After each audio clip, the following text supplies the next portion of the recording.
Вот этот, например, путь ведет прям в елочку. Вышка еще может дать прикурить. Видимо, пути там просто в аховом состоянии.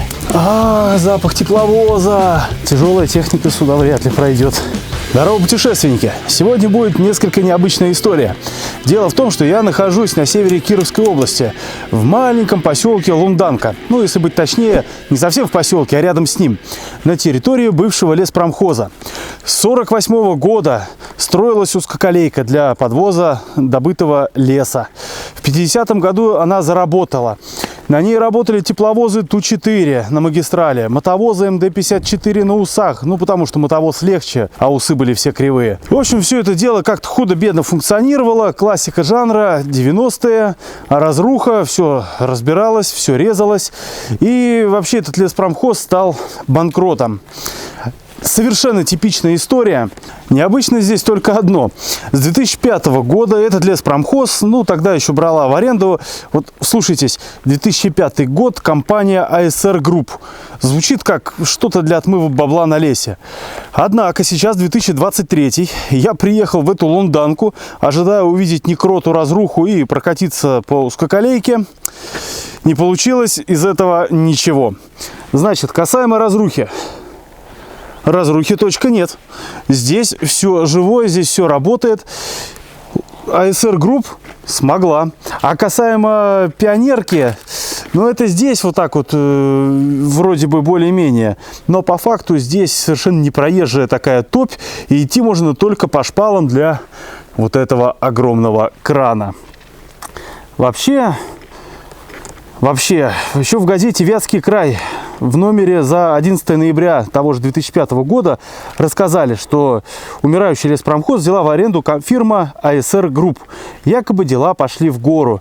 Меньше чем за год отгрузка возросла с 2 вагонов леса в месяц до 40. По последним данным, эксплуатация дороги была всего несколько раз в год.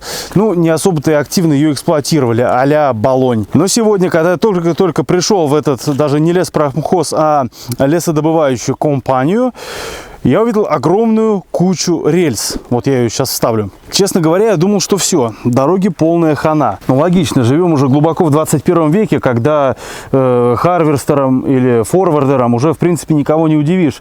Что еще делать с узкоколейкой? Но нет, здесь компания выбрала немножко другой путь. Они будут производить реконструкцию пути, менять шпалы, заниматься подсыпкой грунта, делать верхнее строение пути практически заново. Поэтому рельсы сняли. Сейчас с усов вроде как часть линии тоже. Поэтому по ней временно вывозки нет. И большое спасибо человеку из АСР Групп, который разрешил здесь пройти и все это дело поснимать. Сказали, узкоколейка, ну, типа в моем распоряжении. Спасибо. Нет, правда, спасибо. Ну, собственно, вот почему на пионерке мы не прокатимся по этой ветке. Тут пешком идти немножко небезопасно. А проехать здесь может либо гусеничная техника, либо лесовоз. Какой-нибудь КАМАЗ на бусе, здесь делать нечего. Да и дрезина сама тоже не доедет. Все-таки у нее есть какие-то разумные пределы, а летать она пока не научилась. Но вот сюда соваться как-то неохота. Ну а мы тем временем идем в сторону узкоколейки. Вон там уже вдали она видна. В общем, пока идем, немножко еще расскажу про эту узкоколейку. Как я и говорил, да, работали тепловозы на главном ходу, мотовозы МДшки более легкие на усах. Из поселка в лес ежедневно отправлялся рабочий поезд. Он состоял из нескольких вагонов, вплоть до 4. В пути поезд расцеплялся, вагоны следовали на разные делянки. Вообще дорога всегда оставалась относительно небольшой. Тут все окружено лесами, и тянуть какие-то безумные магистрали до делянок, ну, как бы смысла не было. Поэтому, согласно информации из интернетов, ее протяженность никогда не превышала 22 километров. Ну и, как следствие, ни одного лесного поселка так и не образовалось, потому что всегда до нее можно доехать, до этой деляночки, и проживать там смысла нет. Так, ну-ка, опа! В общем, 90-е это постепенный крах. В конце 90-х леспромхоз обанкротился. Вывоза по дороге не было никакого. До этого постепенно переходили на автомобильный вывоз. Последний раз добывали до АСР группа. Последний раз добывали где-то на 2-м километре. Дальше линия считалась, ну, типа законсервированной. Ездили только пионерки. Сказали, здесь где-то одна пионерка есть. Мы ее с вами поищем. Так вот, мы пока уперлись в сцеп. Совершенно обычный, типичный сцеп. Все на своих осях. Все как-то, ну, только покрасить надо.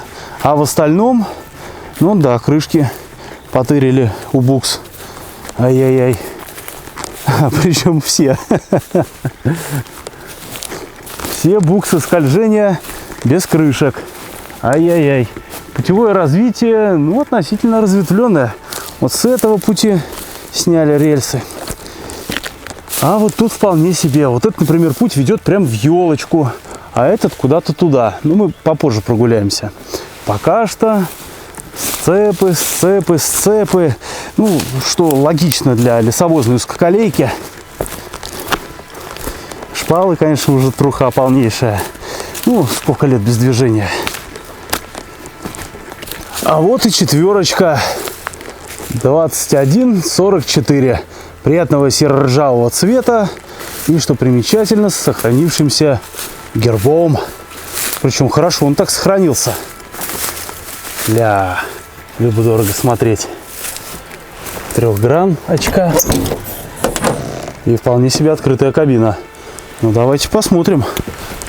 Или так судьба нам благосклонна. Опа! Запах тепловоза. За день кабина нагрелась. И все вот эти ароматы дают о себе знать. Место типа помощника. Органы управления, кран, стеклышки все целые. Такой вот вид открывается. Так, эту херню мы. Так вот. О, сланцы. Прикольно. В общем, такой вот видок. А это рабочее место машиниста. Насколько я знаю, это контроллер. А может и нет. Кстати, я на четверках вообще не представляю, как организовано управление. Понятно, что это ручной тормоз. А это, походу, скоростимер. Все, дальше начинается какой-то непонятный самолет. Фига тут гламурные с перьями. Тушка, маска есть, а тушки нет. Вот такой вот тепловозик. В принципе, состояние такое, что как будто немного усилий и типа поедет. Даже под рацию. Видимо, когда-то был оборудован радиосвязью. Флажок не сохранился. Для голодных ложечки и зеркальце. Привет. Как-то так. Ящик со всякой херней инструментальной и советский разводной ключ. Используется немножко не по назначению, но даже здесь он хорош.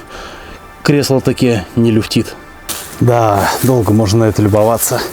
За тушечкой ПВшка. Вот в таких вагонах и доставляли бригады рабочих на делянке. Один вагончик, там вдали второй. Посмотрим его убранство. Ну, комфорта не особо. Даже спинок нет для лавок. Зато, наверное, икона была. Цветочек. Или фотография любимой девушки. Окошки. Лунка. Лунданка-лунка. Надо запомнить. И вид на топливный бак. Скорее всего, это топливный бак. А в сортире... Ну да, в принципе, это уже такая крайняя стадия гравитационного туалета. Вот такой вот вагончик. Конечно, уже, по сути, кусок металла на своих осях. Ну, такое. Зато печка есть, самое главное. Что надо? Надо, чтобы топилась. А она будет топиться нормально. Сделали такие прорези фигурные, чтобы тепло шло и в салон. Ну, как-то так. А ведь когда-то было паровое отопление. Ну и как же без этого? Я все думал, зачем такая странная конструкция ступеньки? А это, оказывается, чтобы спиной не поворачиваться к вагону и не держаться за поручни, а просто так спуститься. Как из домика. Ладно, идем дальше. Платформы, платформы, платформы. Собственно, бак, как я и говорил, скорее всего топливный, потому что техника, работающая на делянке, тоже нуждается в горючем, в пище. Вот здесь его и подвозили. В принципе, классический такой вариант.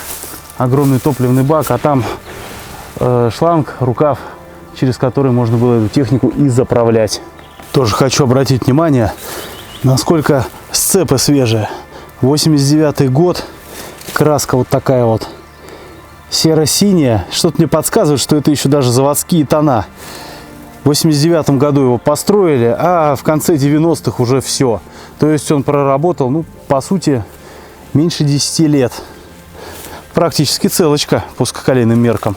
Если там он Ту-4 стоит, это вообще, конечно, музейный экспонат. Это такая красивая перспектива рогов.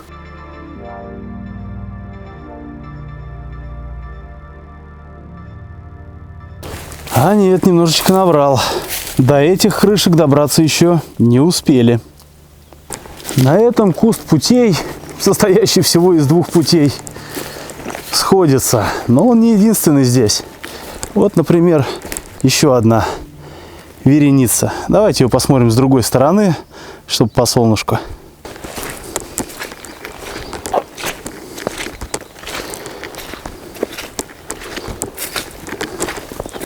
Ну, здесь тоже без особых изысков.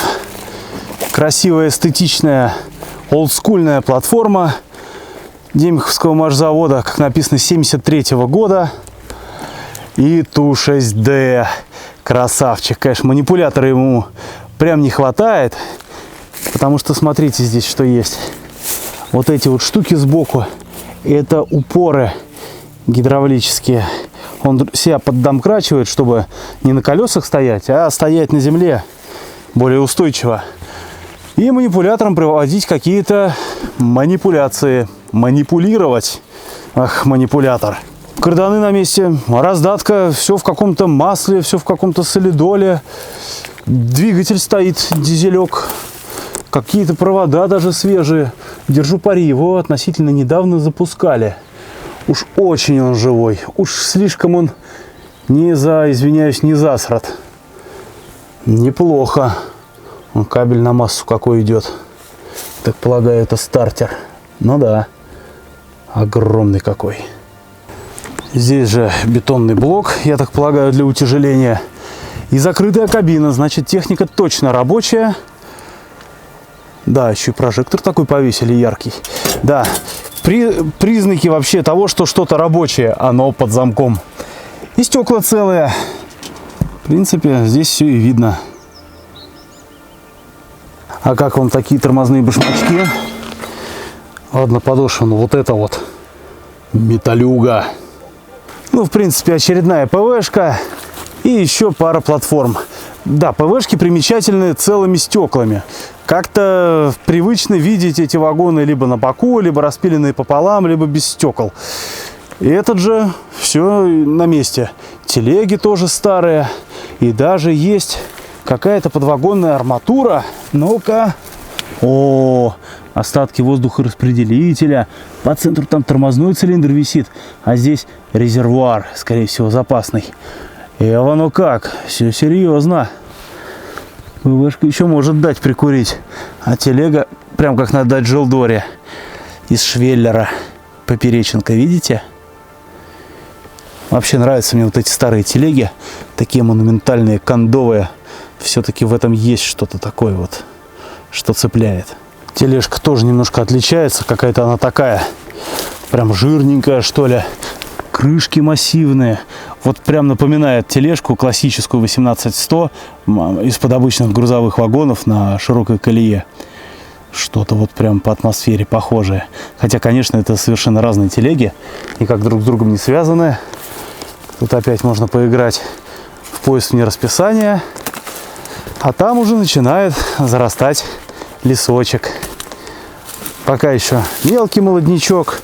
Но кто его знает, может когда-то и с этой платформы можно будет добывать ассортимент. Это, конечно, все очень хорошо, но я предлагаю посмотреть горловину станции и прогуляться немножечко в лес, оценить состояние пути. Мне что-то кажется, что здесь вот то, что мы видели, пути, это лишь малая часть от того, что было. Ну, сами посудите. Здесь как будто одна половина, а вот половина другая. Правда, она уже вся выкорчевана. Вот, например, шпалки. Я вам в каждом видео про узкоколейки показываю шпалы гнилые, вросшие и без рельс. А здесь что-то активно эксплуатировалось, что-то тепловозное. Вот, все пропитано маслом. Земля такая мазутная. Определенно здесь был путь. Вон там еще один, то есть минус 2 пути. И там что-то еще есть. Пойдемте там посмотрим теперь. Иду, смотрю на это, на все. Такое ощущение, как будто если какая-то пионерка ездит, то явно не отсюда. Куча веток всяких. Хотя все комплектно. Вот, шпалка, зацените. Наступила она аж внутри. В воде вся. Насыщенная влагой. Да, вот эти самые 2 пути. Вот их стрелка. Да, тяжелая техника сюда вряд ли пройдет безболезненно для пути. Хотя вот что-то тут подрублено. Окошено, можно сказать. Не такой кустарник, как рядом. Значит, видимо, какие-то движники здесь все-таки есть.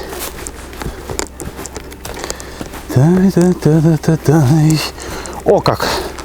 Осторожно, вывозка леса. Да. Неужели по узкоколейке? Зато эстетично. Вода в разводах от масла, от химии смотрится неестественно, как-то по-космически, что ли. Такие цвета в природе, конечно, не увидеть. Ну а как же шпалками не быть гнилым, когда вот это болотце ручейком протекает прямо через оба пути. Зато рельсики как мостик. Хорошо, идем дальше. В общем, там еще ответвление. Придется погулять. Да, не дрезиной, так на своих двоих. Переходим через ручеек. Хоп-хоп-хоп-хоп-хоп. Победа. И посмотрим здесь, что происходит. Здесь-то пути так-то визуально вроде почище. Поопрятнее. Стрелочка. Комплектные. Ну, они как комплектные. Без переводных механизмов. Просто накладки, остряки, крестовины с контррельсами. Это все есть. Ага, тут у нас идет, как говорится, 2 путя. О, и там, я, кажется, вижу пионерку. Ну-ка, давайте поглядим на местную пионерку. Что она из себя представляет. Если, конечно, не потонем по дороге до нее.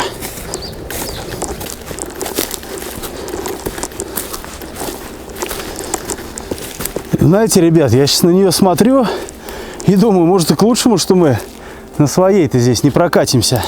Посмотрите, какие у нее колеса широкие. Я думаю, просто так бы заморачиваться не стали. И, видимо, пути там просто в аховом состоянии. Дрезинка укрыта пленочкой, деревяшками подложена. Вон есть фара. Давайте заглянем, потом все вернем, как оно было. Так. Вот тут водится. Пленочка выполняет свою функцию. Ага. Движочек, в принципе, достаточно современный. Одноцилиндровый. Фильтра нет воздушного.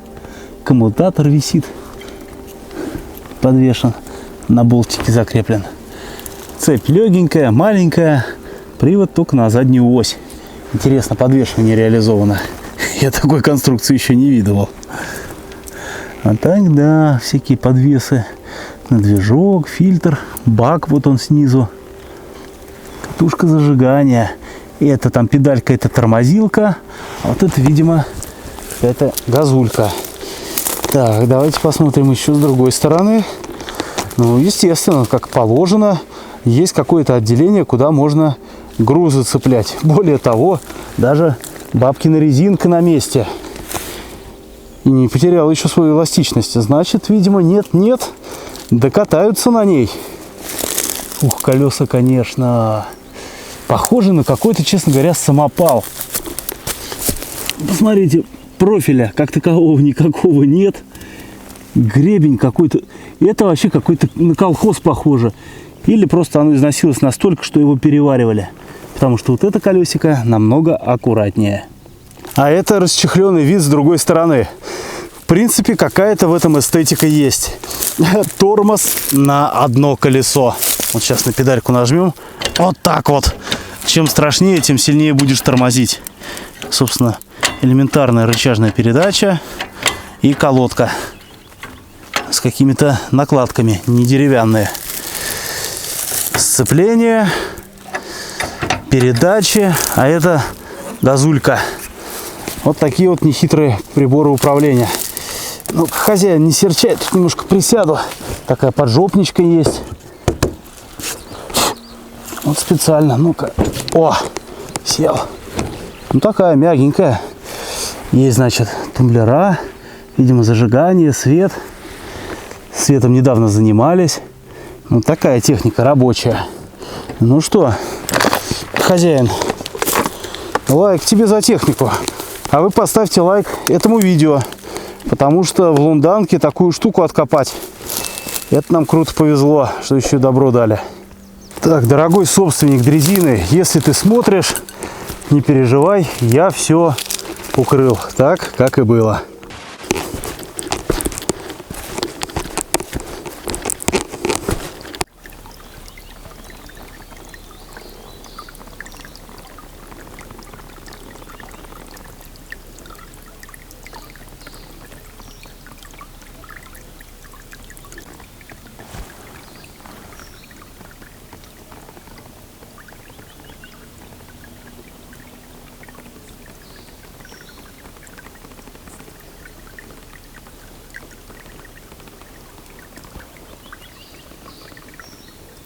А еще здесь растут какие-то колючки.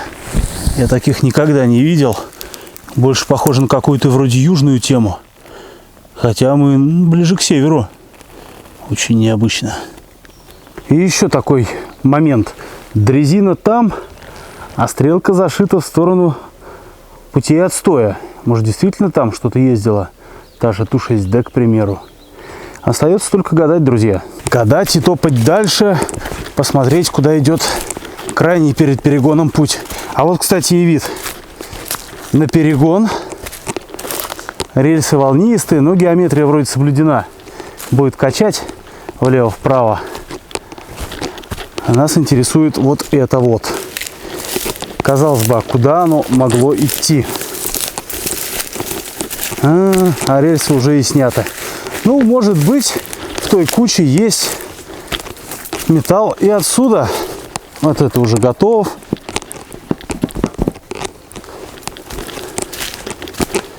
И все. Кукусики. Дальше только просека. Нашелся один такой микрокостылек. Возьму-ка я его себе на память. Когда еще я буду в Лунданке. И неизвестно, что будет с этой дорогой. По словам местных, от былой трассы осталось буквально 6 километров. Остальное сейчас сняли, ну типа на реконструкцию. Видя, что здесь вообще происходит на территории бывшего леспромхоза, складывается стойкое ощущение, что дела тут будут идти хорошо. Вопрос только, а нужна ли будет в этом процессе узкоколейка? Он пока открыт. Пути сняли на реконструкцию, но их все-таки сняли. Положат ли назад? Это еще большой вопрос. Ведь если налажена логистика автотранспортом, гораздо проще это все нафиг сдать и, в принципе, навариться. Поэтому время покажет, что будет дальше. Только на обратном пути увидел модернизацию буфера у вагона. Да, теперь точно не заскочит ни при каких условиях. Самый такой разноцветный мох, плюс примесь химозы. Красивые картины. Пытливый ум спросит, если один путь ведет в елки, куда же ведет второй? Ну, пойдем посмотрим. Конечно, двигаясь уже в сторону выхода. Солнце садится, Горизонт уже близко, поэтому надо поторапливаться. Комплектные сцепы. Удивительно, они действительно похожи в заводской окраске. Никогда еще не видел сцепы, чтобы они были в краске. Они всегда просто ржавые. Удивительно, да, вот они вот такие вот. А тут вот такие, еще и с номерами. Круто, ничего не скажешь. Да. И здесь, видимо, было депо. И этот путь идет в сторону бывших цехов. Потому что здесь он идет уже в еле, только поваленный, в отличие от своего собрата. Но направление-то угадывается. Сами посмотрите. Вон здесь тоже теперь два пути. Это из-под сцепов.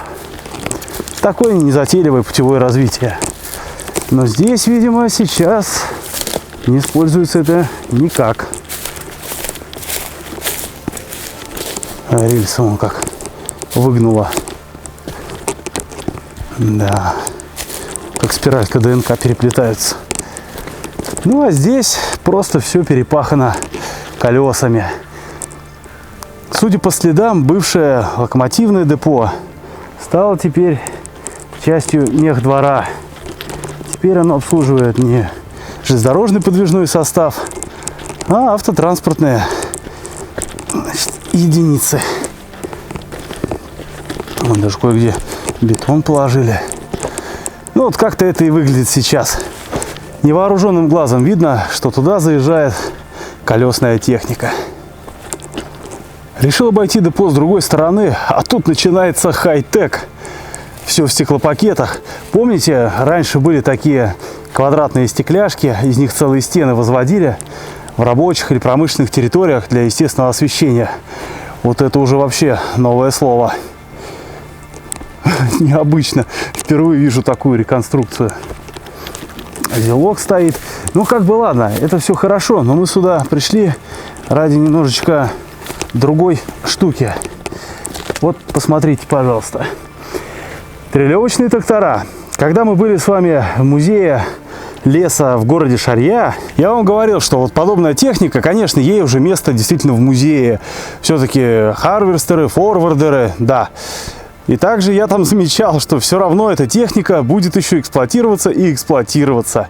И вот, пожалуйста, не ржавая, не гнилая, не убитая, в самом соку. Конечно, уже давно не девочка, но вид имеют. Мне так нравится вот этот промышленный брутальный вид, смещенная кабина, вот эти фары, прожектора по центру. Чисто космическая какая-то тема, а-ля там фильм «Чужой», вот что-то вот такое вот. Улет. И до сих пор работают вполне себе живые. Ну и ближе к выходу хочу вам показать вот этот огромный кран исполин, высоченный по бокам. Сложенный кругляк, сюда заезжает вагон широкой колеи, и он его загружает. Собственно, ширококолейный путь здесь в отличном состоянии и имеет свежий накат. Значит, таки пользуется популярностью. Ну и отлично. Отгружают, и слава богу. Уже шел к самому выходу. Встретился один добрый человек, который сказал, что, оказывается, пионерок-то не одна. Пионерок аж 2 штуки. Вот видите пионерку? Вот и я не увидел, а она есть. Хова! Ну, теперь главное до нее как-то добраться. Это, конечно, тоже в какой-то степени квест. Так. О! Вот такая вот лапа.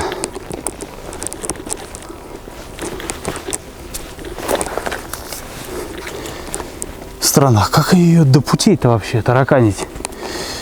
Тоже тут уже что-то есть. Какие-то железки. Ну тут уже конструкция более олдскульная. Старый движочек, фильтр. Вот такой вот, сетка, на том спасибо. Маленький бак, наверное, от бензопилы. В принципе, все. Ручка, лапки на передаче. Интересные диски, конечно, колесные. Это, по-моему, как раз от ПТС-4. И причем эти диски вот так вот нарощены. Значит, пути по-любому там раздолбаны, если 2 пионерки из 2 с расширителями колес. Ну, значит, логично, что да. Видать, там совсем беда. Поэтому, друзья, давайте не будем расстраиваться, что мы 6-километровый огрызок не посмотрели. 6 километров хреновых путей в лесу Кировской области. Я думаю, мы это уже видели, ну, например, на усах Кобринской узкоколейки. Вот тут ссылочка на видео. Вот так вот там. Честно говоря, вот я люблю такие приятные неожиданности, когда едешь просто в какой-то некрополь былой цивилизации, а приезжаешь в современное российское предприятие. Я считаю, это очень круто. Вот такой вот не самый продолжительный ролик получился. Из мест, куда добираться, ого-го сколько. Но я считаю, оно того стоило. Дорога мало исследованная, мало информации по ней, особенно не было по текущему состоянию. Теперь есть, так что лесозаготовителям пожелаем удачи, добрых заготовок, больших отгрузок. Вам же всем желаю здоровья, благоразумия и до скорых новых встреч. Пока-пока!